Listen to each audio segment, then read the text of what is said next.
A millionaire met a poor family. He wasn't ready for the truth. Daniel Whitmore had everything money could buy: a penthouse overlooking Manhattan, a garage filled with luxury cars, and a bank account that most people could only dream of. But on one cold November evening, standing on a quiet street in Brooklyn, he was about to face something his wealth had never prepared him for. He thought he understood poverty. He thought he understood struggle. What he didn't know was that a single visit to a small, rundown house would change the way he saw success, family, and himself forever. Before we begin, if stories like this touch your heart and remind you that kindness still matters, please take a moment to subscribe, like, and share your thoughts in the comments. Welcome to Kindness Story Hub, where we believe one small act of kindness can change the world. Daniel Whitmore was known as a self-made millionaire. He grew up in a modest neighborhood in Ohio, worked 2 jobs through college, and eventually built a tech company that sold for millions. Business magazines called him brilliant. Investors called him fearless. But his employees often called him distant. Over the years, Daniel had become a man obsessed with results. He believed hard work solved everything. If someone struggled financially, he assumed they simply hadn't worked hard enough. To him, success was a formula: discipline, sacrifice, and relentless ambition. One afternoon, Daniel's assistant handed him a letter. It was from a local community center in Brooklyn that his company occasionally donated to for tax purposes. The letter mentioned a family that had recently fallen behind on rent after the father was injured on a construction site. They were facing eviction just before Thanksgiving. Normally, Daniel would have approved a small check and moved on. But something about the timing, Thanksgiving, made him pause. He remembered his own mother setting an extra plate at the table for neighbors who had less. He hadn't thought about that in years. On impulse, Daniel told his driver to take him to the address listed in the letter. He didn't tell anyone else. He didn't want publicity. He just wanted to see for himself. The house was small and worn, with chipped paint and a sagging porch.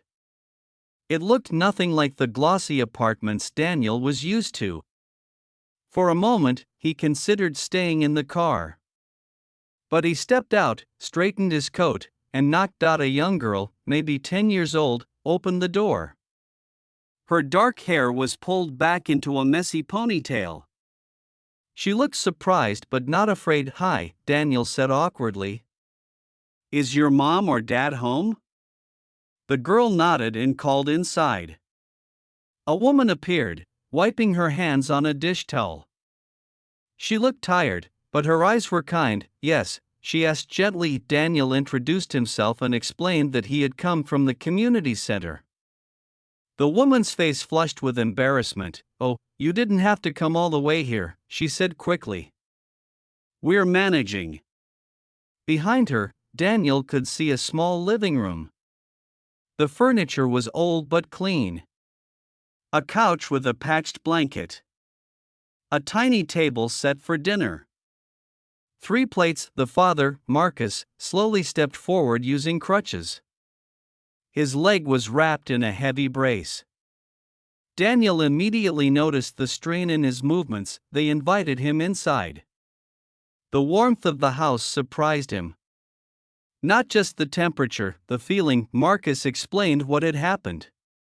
He had been working overtime at a construction site when faulty equipment collapsed. He injured his leg badly. The company was investigating, and workers' compensation payments were delayed. Without his income, the family had quickly fallen behind. Daniel listened, arms crossed at first, still wearing the invisible armor of a businessman. "Did you have savings?" he asked. Marcus smiled softly. "A little. It's gone now." "And family? Anyone who can help?" The mother, Elena, shook her head. "We moved here for better opportunities. It's just us." Daniel glanced at the table. "You were about to eat." "I don't want to interrupt." Elena hesitated, then said something that caught him off guard. "You should stay. We have enough." Daniel almost laughed. The fridge he had glimpsed was nearly empty. He knew they were struggling. Yet they were offering to share. "I couldn't," he replied. Marcus looked him straight in the eye. "Sir, when someone walks through your door, you make room. That's how we were raised." Daniel didn't know why, but he took off his coat and sat down. Dinner was simple: rice, beans, and a small piece of chicken divided carefully among them. The young girl, Sophia, chatted about her school science project. She spoke with excitement about building a volcano from baking soda and vinegar. Daniel found himself smiling halfway through the meal. Sophia pushed her piece of chicken toward her father. "You needed more," she whispered. Marcus gently pushed it back. "We share," he said. Daniel felt something tighten in his chest. In his penthouse, he often ate alone. Gourmet meals delivered in silver containers. No conversation. No laughter. Here, in this small house with peeling paint, there was something he couldn't buy after dinner. Daniel cleared his throat. "I can pay your rent," he said bluntly. "Not just this month. A year, maybe more. I can help with medical bills." Elena's eyes filled with tears. Marcus looked stunned. "That would mean everything," Elena said quietly, but Marcus asked, "Why?" Daniel wasn't sure how to answer. He had come expecting to feel generous, maybe even superior. Instead, he felt humbled. "I thought I understood what it meant to struggle," he admitted. "But I don't think I ever understood what it means to stay kind in the middle of it." Marcus nodded slowly. "Hard times test you. They show you what really matters." Daniel wrote a check that night, enough to cover rent, utilities, and medical expenses. But before he left, Sophia ran to her room and came back with a small drawing. It showed 4 stick figures sitting at a table, smiling. Above them, she had written in bright crayon, "Thank you for eating with us." Daniel stared at the drawing longer than he meant to. He realized something. They weren't thanking him for money. They were thanking him for sitting down. For being present. On the ride home, Daniel didn't look at his phone.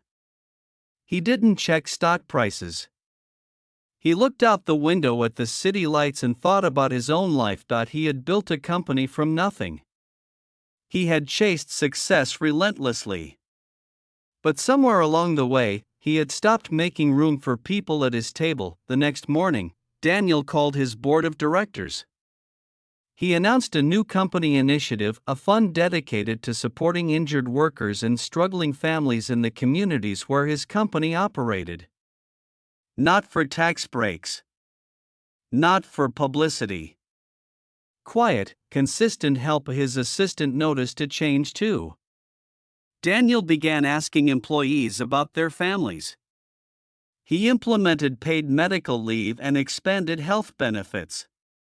He started listening. Months later, Daniel visited Marcus and his family again. Marcus was walking without crutches.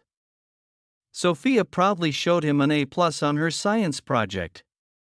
Elena hugged him like an old friend, but the biggest surprise came when Marcus handed Daniel a small envelope. "We can't repay what you did," Marcus said. "But we wanted to give you something." Inside was a simple invitation to Thanksgiving dinner. Daniel laughed, then felt tears sting his eyes. That Thanksgiving, instead of flying to a luxury resort as he usually did, Daniel sat at the same small table in Brooklyn. The meal was bigger this time, thanks in part to his help, but the feeling was the same: warm, genuine, grateful. As they joined hands to pray, Daniel realized something powerful. Kindness isn't about how much you give. It's about how much you're willing to share of yourself. That poor family had given him something no business deal ever could: perspective. They showed him that wealth without compassion is empty. That success without connection is lonely. Daniel still lived in his penthouse. He still ran his company. But he was no longer just a millionaire chasing numbers. He became a man who made room at the table, and it all started with a knock on a worn-out door. So if you're watching this and wondering whether a small act of kindness matters, remember this story. You never know whose life you're changing, or how it might change yours too. Maybe you can't write a huge check. Maybe you can't fix someone's problems overnight. But you can listen. You can share a meal. You can make room, because sometimes the greatest truth isn't found in boardrooms or bank accounts. It's found around a simple table, where people choose to care for each other even when they have almost nothing. Let's be the kind of people who make room. Let's be the reason someone believes kindness still exists, and if this story moved you, carry it with you. Share it. Live it, because in the end, the richest life isn't measured by money, it's measured by the hearts you touch.